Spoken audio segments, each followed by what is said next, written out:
Fuqia e mendimit të mirë. Jeron në 10-ën e vjetër në librin e Makabejve thuhet: mendimi i mirë nuk është çrrënjosi i pasioneve, por kundërshtari i tyre. Çfarë kuptimi kanë këto fjalë? Pasionet janë të rrënjosura thellë përbrenda nesh. Mendimi i mirë dhe shprestar na ndihmon për të mos iu nënshtruar atyre. Kur njeriu ka vetëm mendime të mira dhe stabilizohet në një gjendje të mirë shpirtërore, pasionet pushojnë së vepruari dhe kështu është një lloj sikur të mos ekzistonin.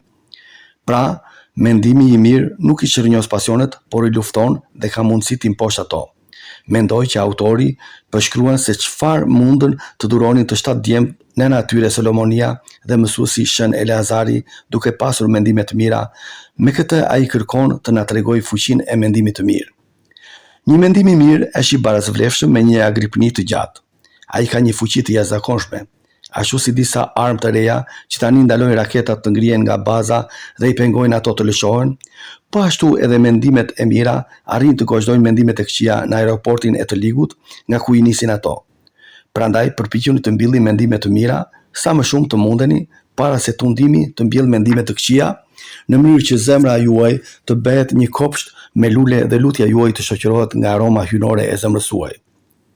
Në qoftë se një njeri ruan edhe pak mendime të këqija për dikë, çdo lloj agripnie dhe kreshme që bën humbet dhe s'ka vlerë. Për çfarë do ta ndihmojnë asketizmi nëse nuk përpiqet njëkohësisht të mos pranojë mendime të këqija?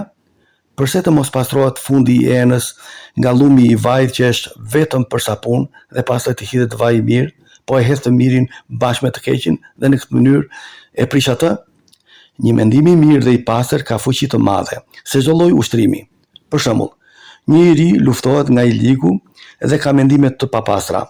Ai bën agripni kreshëm për 3 ditë për të çliruar nga këto ngasje, por një mendim i mirë ka më tepër fuqi se agripnit dhe kreshmet që bën dhe ndihmon më shumë atë.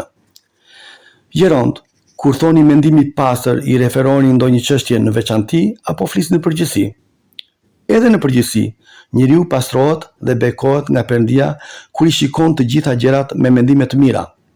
Me mendimet e majta paragjykon dhe u bën padrejti të tjerëve. Pengon hirin hyjnor të vijë e pastaj vjen djalli dhe shkatërron.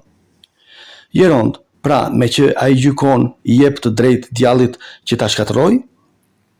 Po, baza është mendimi i mirë. Ky e lartëson njeriu dhe ndryshon për mirë. Njeriu duhet të arrijë në atë pikë ku t'i shikojë të gjitha gjërat me pastërti. Këtu fjala e Zotit ka kuptimin shumë të rëndësishëm. Mos gjykoni sipas pamjes së jashtme, por gjykoni sipas drejtësisë. Johani 7:24.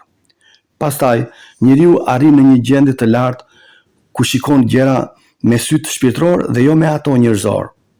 Ai i justifikon të gjitha me mendimet e tij të mira. Duhet të jemi tepër të kujdesshëm që të mos pranojmë telegramet e liga të djallit. Duhet të përpiqemi të mos i ndotim tempullin e Shpirtit të Shenjtë, që të mos largohet hiri i Perëndis dhe si pasojë të rrethohemi. Shpirti i Shenjtë vjen dhe banon ndër ne kur e shikon zemrën tonë të pastër, sepse dashuron pastërtinë, prandaj edhe u shfaq në formë pëllumbi.